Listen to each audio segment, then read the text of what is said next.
Loading.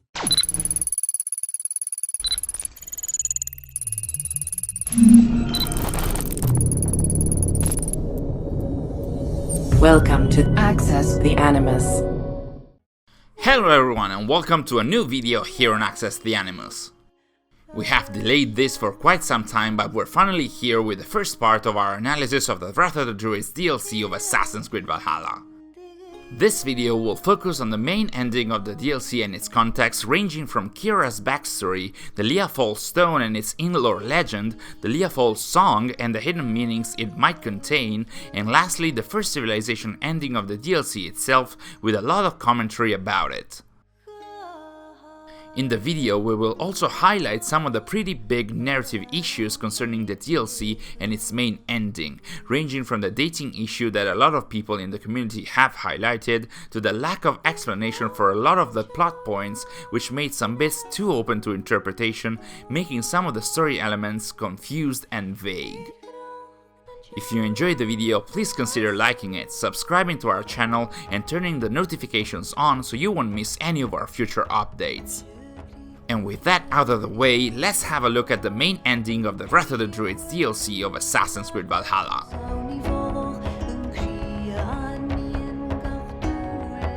Before we get to the analysis, this video is sponsored by BenQ, and more specifically the BenQ Screen Bar e-reading lamp.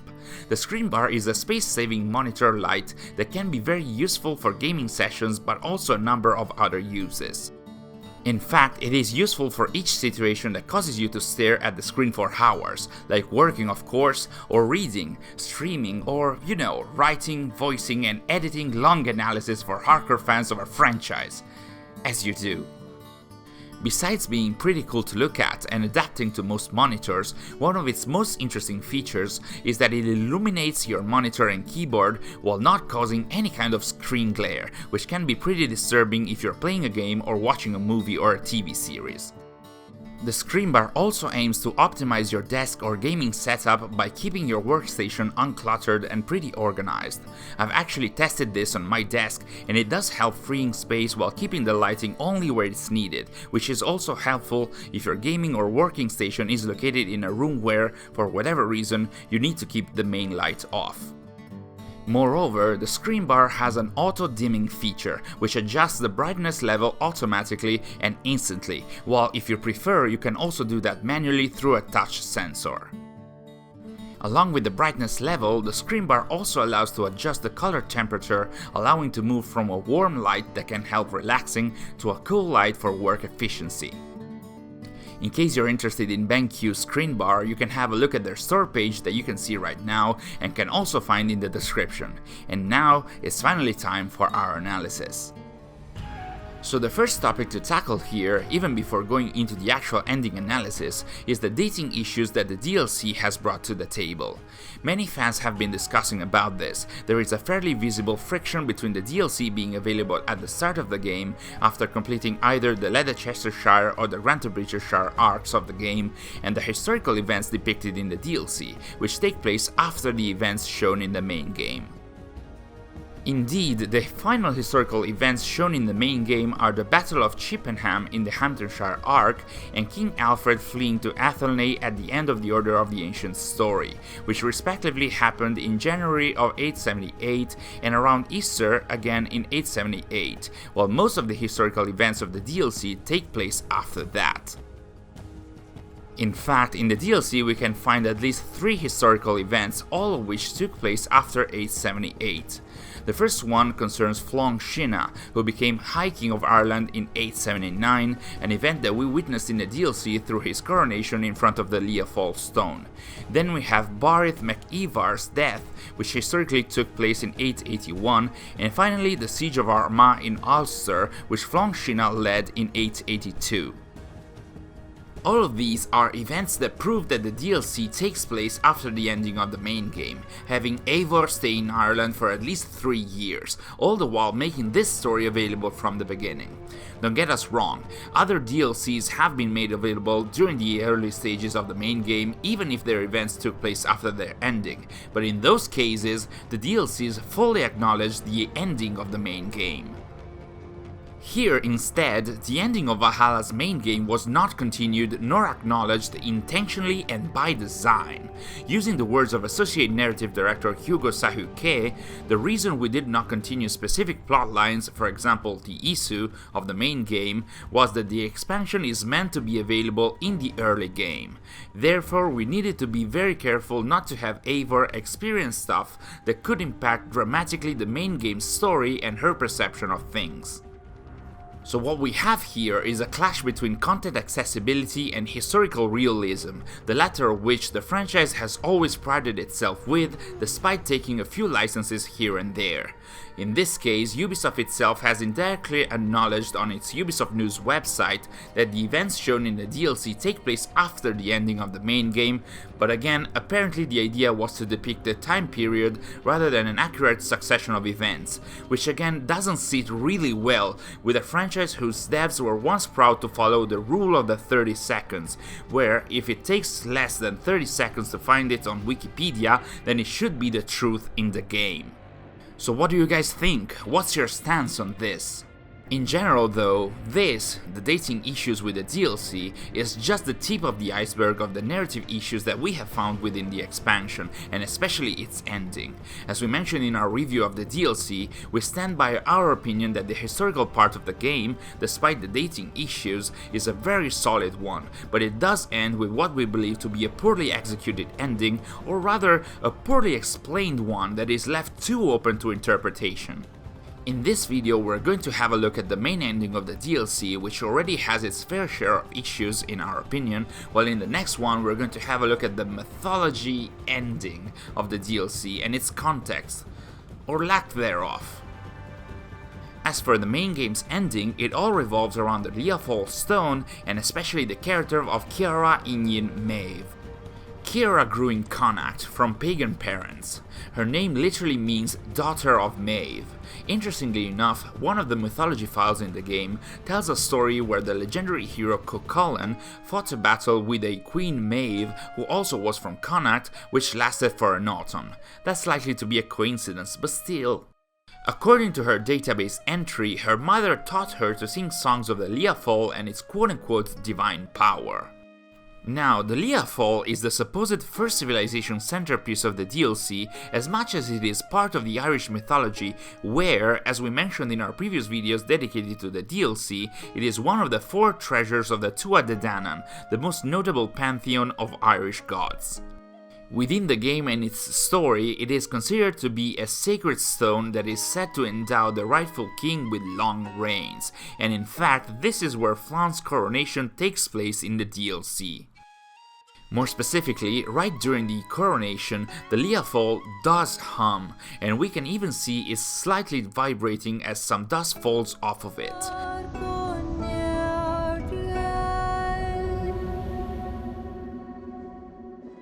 The question is if the stone is really humming because of Flann, or if it's vibrating because Ciara, who we'll see is able to interact with the stone, is causing it to vibrate in order to have Flann confirmed to be the rightful king. Moreover, according to the database, the Hill of Tara, which had been a sacred site since the Neolithic, in the Irish mythology was the dwelling place of the Tuatha De Danann, the major pantheon of gods. Too bad that even if that is mentioned in the database and in the Lia Fáil song by Ciara, and a good chunk of the AC fans was expecting or hoping to see them as part of the first civilization narrative of the DLC, they are just name dropped 3 times in the Lia Fáil database entry, in the lyrics of the Lia Fáil song, and in the Irish Cycle page document, and most of those mentions only concern the mythology side of things. Back to Ciara and her early years, the database did mention that her mother taught her songs about the Lia Fáil, but the DLC itself has a brief sequence about it. In it, Ciara sings the quote-unquote mournful song of the Lia Fáil, stating that the legend is that the Lia Fáil will bring woe, but the song says that if Ireland came to peril, the stone will rain a storm of wonders, which is kinda what happens at the end of the DLC, but not really. Ciara also adds that she doesn't know where the info from the song comes from, but her mother sang it and her mother sang it too and her mother before, and so on, building up a legacy of women that, according to Ciara, goes back to the very first woman of the Isle, who, following the Irish mythology, should be called Césaire or Césaire, and is also sometimes considered the granddaughter of Noah. In any case, this already brings up some sort of legacy of Irish women within the AC lore who passed on stories and legends about the Lia Fáil to their daughters throughout history, and actually not only legends as we'll see later, but we're getting ahead of ourselves. The database also adds that Ciara had a deep connection with the Pagans and Druids of Ireland, and of course that came from her parents, who were pagan, but also because she learned the Druids' way and practices together with her friend Deirdre at a young age. Ciara says she herself was a Druid, but this is where her story gets confused, vague, and pretty much left open.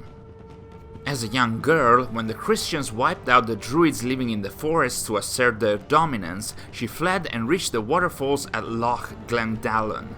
As her pagan and druidic world was falling apart, she turned to the children of Danu.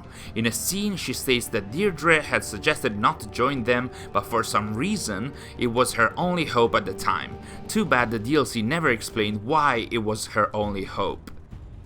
Initially, the children of Danu had pledged to just keep the old druidic ways alive, which might have been another reason why Ciara joined them, but then they turned to dark rituals and then to murder, which pushed Ciara to leave the group.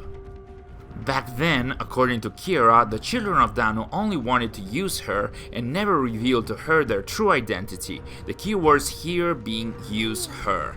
In fact, at this point in the DLC, but very much at the end too, it's almost not stated at all why the cult wanted to use her. There is even a dialogue after killing a member of the children of Danu called the Cursed, where she says that Ciara drew back from the cult when they most needed her quote-unquote awful might.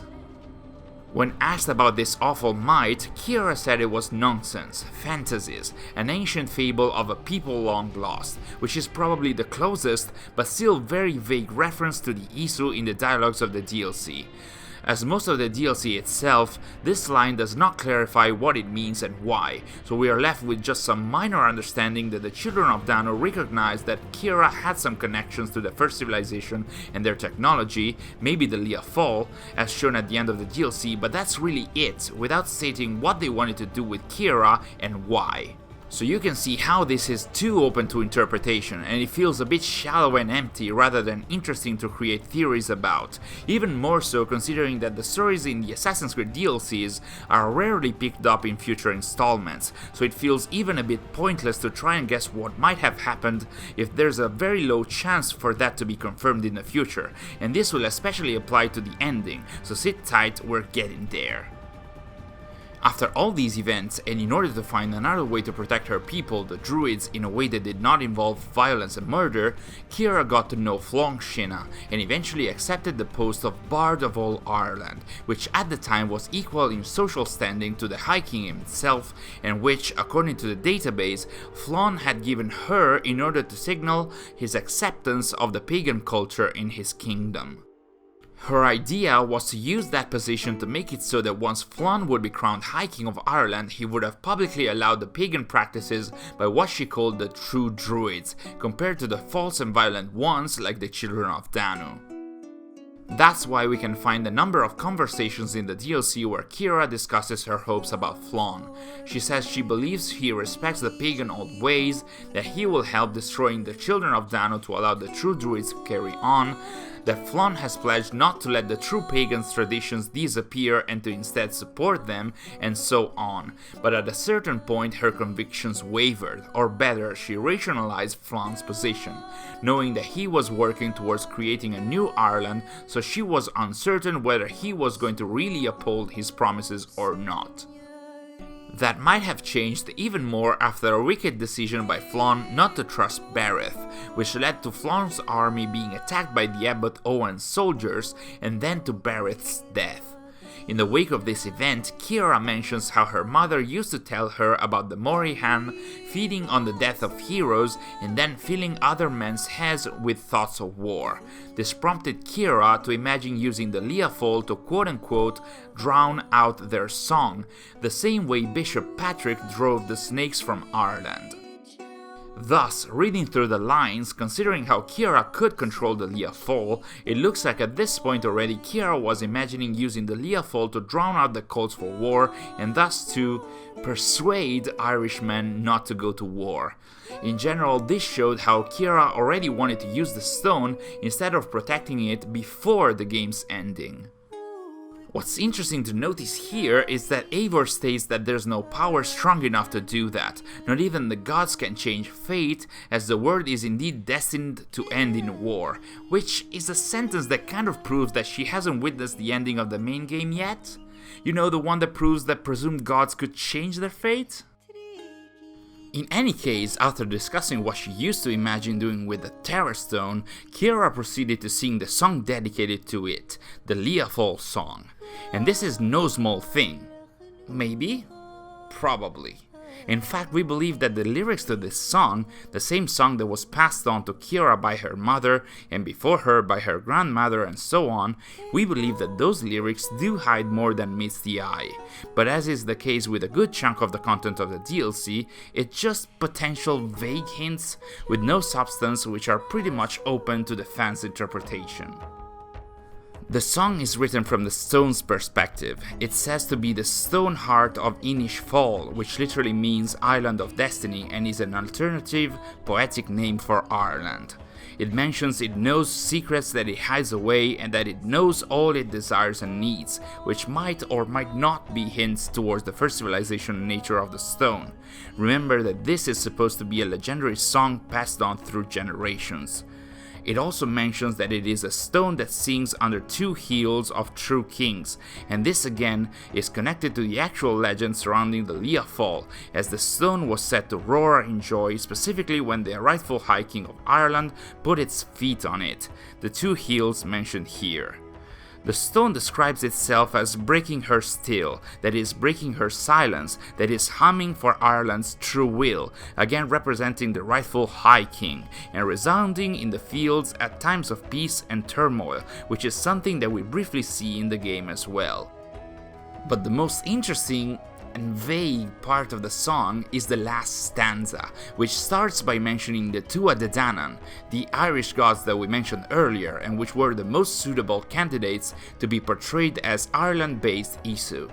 Within the lyrics, the stone says to have been brought to Ireland by the Tuatha De Danann from afar, which mirrors the Irish mythology where the Tuatha De Danann brought the Lia Fáil along with 3 additional treasures from the Northern Isle, which could have been an easy tie to the Asgardian Isu, but, well, it didn't happen.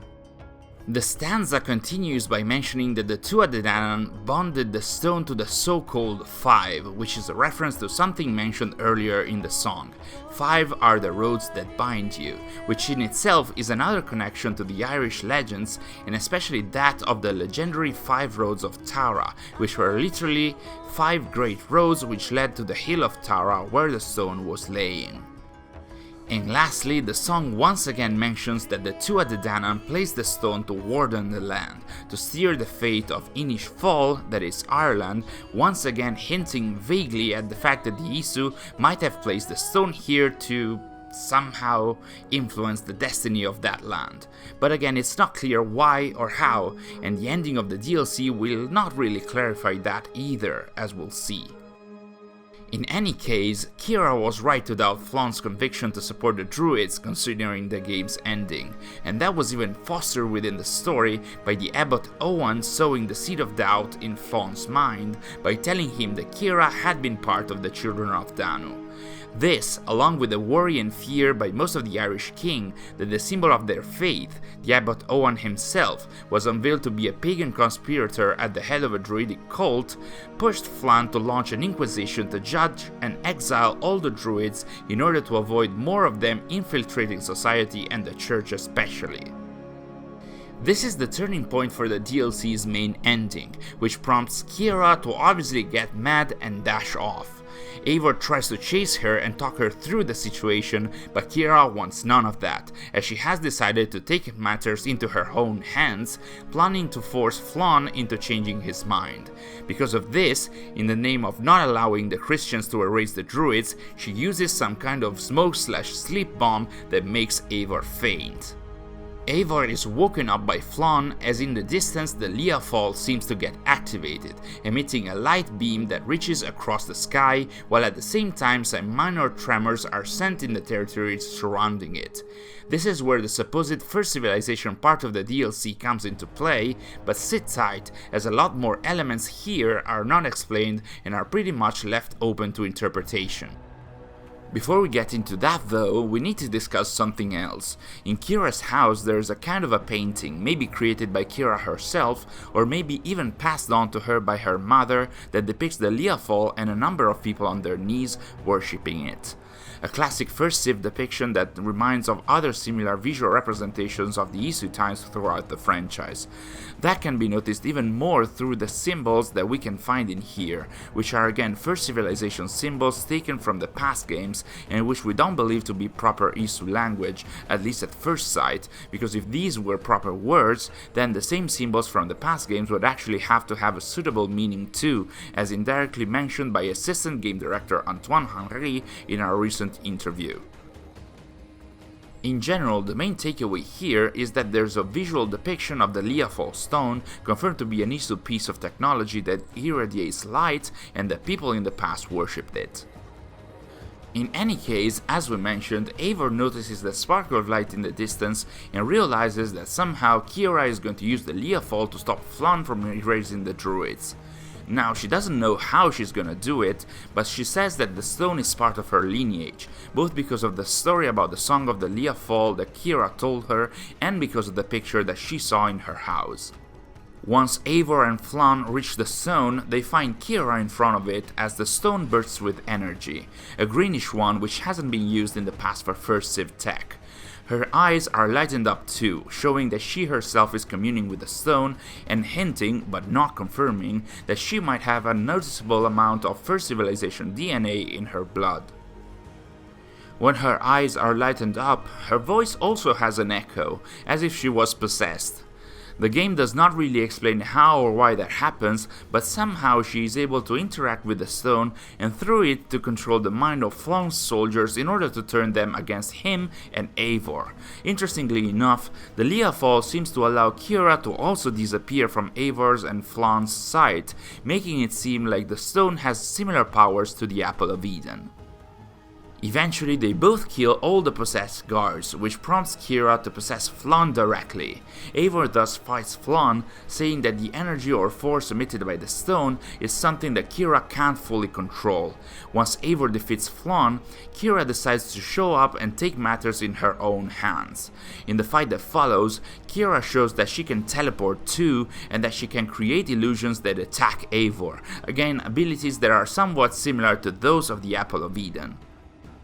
In general, all these powers presumably come from the Lia Fáil, but it's not clear how or why. It's not clear what the stone's purpose was during the First Civilization time, how it works, and how Ciara is using it for herself. At least at first sight, it does feel like this was added as an unjustified plot device to allow a boss fight with superpowers, rather than having it properly introduced within the narrative framework of the franchise. During the fight, Ciara decides to use even more power of the Lia Fáil, whose symbols in its greener areas seem kind of similar to the classic First Civilization ones, and in each section of the fight, Ciara seems to always be intent in fighting to protect the Druids, but eventually Eivor prevails. In their final confrontation, Eivor compares Ciara to Owen, telling her that by activating the Lia Fáil she set in motion what the children of Danu hoped she could, becoming a vessel for their plot, which again is something completely unclear, as the game never really states that the children of Danu were hoping to activate the Lia Fáil or even knew what the stone was about. What fans are left with is only faint references, like the database entry mentioning the cult going after artifacts that can help further their goals, the reference to the awful might that Ciara had according to the cursed, and her mentioning that said might was an ancient fable for a people long lost, and until this moment that was really it. So even Eivor's line here in the ending doesn't seem to make sense, or at least is once again open to interpretation. In an attempt of an explanation, Ciara says that after her mother died, she became the last of the legacy, or of the bloodline we should add, that could awaken the Lia Fáil. This is the actual moment where Ciara says that apparently Owen and the children of Danu were after the Lia Fáil power, despite the DLC not really mentioning this at all until now. And again, as it happens kind of frequently in pop media and culture, Ciara, being the only one who can handle the power that the villains are after, suggests to be killed to avoid this power from falling into the wrong hands, and leading other druids astray like it supposedly happened with the children of Danu. This is the moment that can lead to the two historical endings of the game. Sparing Ciara is what we believe to be the canon path, even though there is no real hint towards what is canon and what is not, once again leaving it open to the fans' interpretations and causing another headache to the folks over at the Assassin's Creed wiki.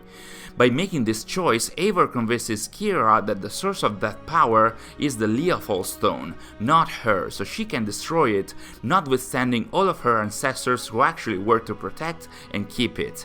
In other words, burying the past to build the future, which is what Ciara eventually does, touching the stone, interacting and talking to it, basically destroying it on her own, again possibly because of her DNA. This is also why we believe this to be the canon path, as the last member of the people that had to protect and could activate the Lia Fáil is also the person that can destroy it, instead of, hitting it with a giant sword, as we'll see later.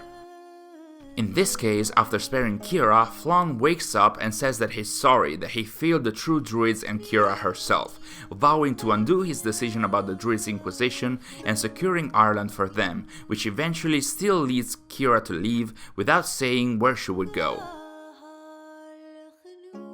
If you kill Ciara instead, interestingly enough, the Lia Fáil remains powered, literally showing that killing Ciara in order to stop the stone once and for all was completely useless, and also that Ciara was wrong in assuming that.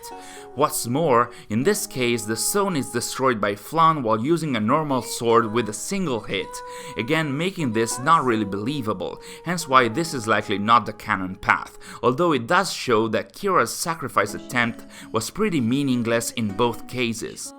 Whatever the case, the Lia Fáil gets destroyed, leading to the very tiny stone that can still be found in Ireland today.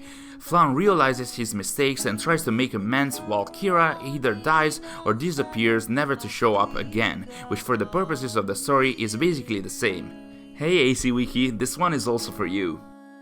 And that's it for today's video analysis. What do you think? Did you like the Wrath of the Druids DLC as it was? Do you also believe it was too open and will keep being a grey area in the future, or do you disagree with our opinions? Let us know in the comments below. Also, join us in our next video as we'll have a look at the mythological and fantasy side of the DLC and see if there's an explanation for that, or if we have even more confusing content that's left open for the fans' interpretation. Thanks for watching, and we'll see you in our next video.